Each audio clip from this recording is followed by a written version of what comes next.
The president of the American Chamber of Commerce has raised concerns about the long sustainable goals of Trinidad and Tobago in terms of increasing expenditure and planning a fiscal deficit in 2020. He was addressing AMCHAM's annual post-budget forum today. And as Marie Hall tells us, concerns were also raised by some about a growing trend towards short-term employment. President of AMCHAM, Patricia Ghani, has praised some of the initiatives presented on Monday by Finance Minister Colum Imbert in the 2020 budget. During her address, she highlighted the need for structural reforms in the country, one of which is the Revenue Authority. She called on both government and opposition to work together to improve the authority. We at AMCHAM TNT call on the government and opposition to meaningfully engage on the legislative framework to make this happen, and to get it done in a manner that is, as far as is possible, insulates the institution from political interference and protects our rights to privacy.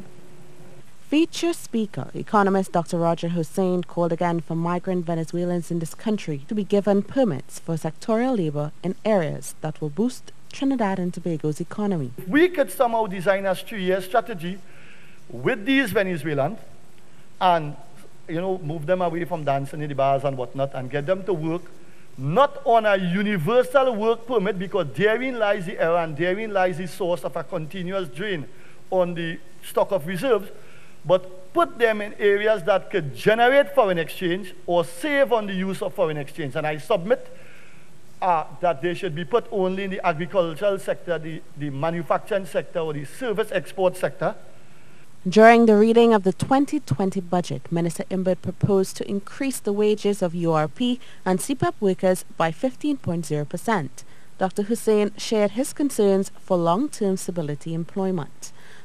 The only thing I would say with respect to CPEP and URP is that whilst I am glad for them to receive this wage increase, I beseech the state to think about if they could probably consider giving half in an increase and taking the other half of the potential increase in salary and using it to train these people in a manner and form that they do not become career CPEP and career URP workers.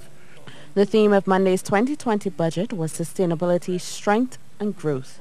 The finance minister announced an estimated revenue of $47.749 billion and total expenditure of $53.03 billion. Marie Hall for TTT News. And discussion on the finance minister's presentation of the 2020 fiscal package continues. Last evening, a group of chambers from East Trinidad hosted a joint post-budget discussion. While Minister Imbert's announcements, such as the increase in minimum wage and tax breaks for registered farmers, were welcomed items, stakeholders shared concerns about the continued trend of budget deficits. More in this report. Trinidad and Tobago has survived on a deficit budget since the year 2009. That means over the last decade, successive governments consistently spent more than it earned. In his fiscal 2020 package, Finance Minister Colum Imbert presented a $53.036 billion budget with a deficit of $5.287 billion. Senior economist Dr. Roger Hussein said government's management of expenditure this year was excellent, considering the slew of incentives, but he added the looming deficit trend cannot be ignored. For some reason, we seem hell-bent on staying at around $52 billion in total expenditure. We appreciate the reduction, but if it is government revenues continue to be around $35 billion or thereabout, it means that we have about a $20 billion shortfall, and we need to think carefully about that. In agreement was President of the San Juan Business Association, VIVEK CHARRAN.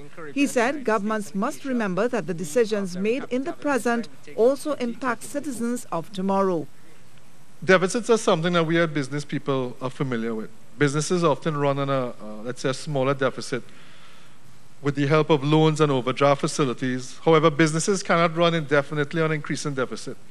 We understand the need to borrow given low energy prices and reduce income flows.